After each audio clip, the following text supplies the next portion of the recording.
You hear the warnings all the time from family, friends, and us. Watch out for ice. It's a warning we say so often because it's one you need to take seriously. One slip and fall is all it takes to cause life-changing injuries. Jeff Pinner shows the dangers hiding in plain sight.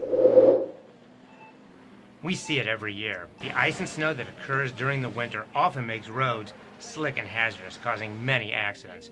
But the ice and snow does not discriminate, as it makes sidewalks and parking lots slick as well. So make sure you're not just keeping your eyes on the road, but on the sidewalks you walk every day. This is often referred to as a slip and fall.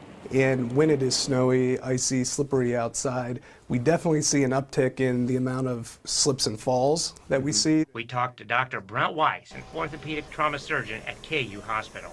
Preventing this is such an important thing. It can be a life-threatening situation, especially when we're dealing with elderly hip fractures and some of these injuries that we see. It's also important to know what direction your home or apartment is facing. Did you know that the slickness of a sidewalk or parking lot can be affected by what side of a building they are on? During the main winter months of December, January, and February, the sun angle is at its lowest of the year in the southern sky. At noon on December 21st, the angle is 27 degrees. Noon on January 21st, it is 31 degrees. And by February 21st, the sun angle at noon increases to 40 degrees. March 19th, 2024, the first day of spring, the sun angle is 50 degrees. And the first day of summer, 2024, June 20th, the sun angle is 73 degrees. This creates an effect where the south side of any structure sees direct sunlight during the day, while the north side does not see any at all. Because of that, the south side of a building can be much warmer during the day than the north side. If there is ice and snow on the ground, you can get a situation where the snow is melting on the south side and sitting on the north side, as temperatures can be as much as 50 degrees warmer from south to north. Did you know the sun angle can make a huge difference in the conditions of the pavement during a winter month based on the south side or the north side of the building? The sun gets more south in the sky as you go through the fall and winter. Now here we are just 1 week out of summer. The sun angle is pretty high, so we are in full sunshine here on the south side of the building.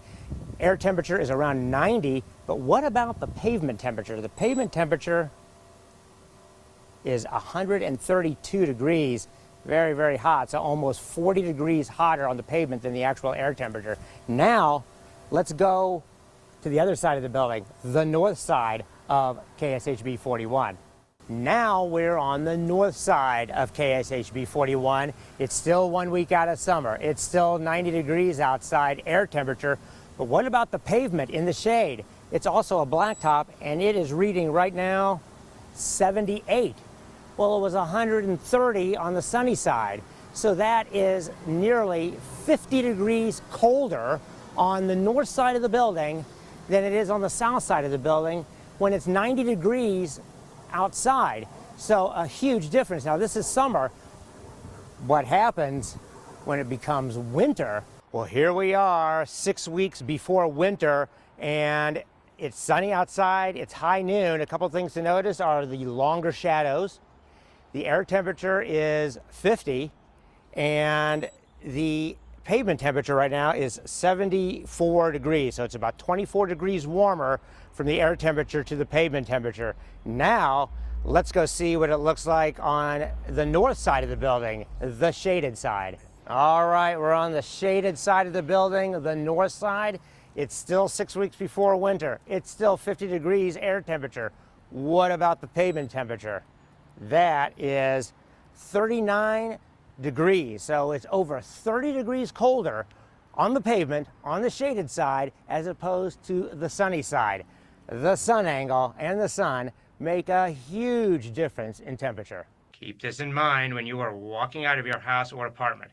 The south side may be the safest, but always look where you're walking, especially when the ice and snow are on the ground. If you can utilize a path without stairs, which are particularly dangerous in the winter, that's always going to be beneficial. Walking on surfaces, whether it's grass or something like that, that may cushion the fall a little bit if you do have one. You may be able to avoid injury and years of pain. I'm KSHB 41 meteorologist Jeff Penner.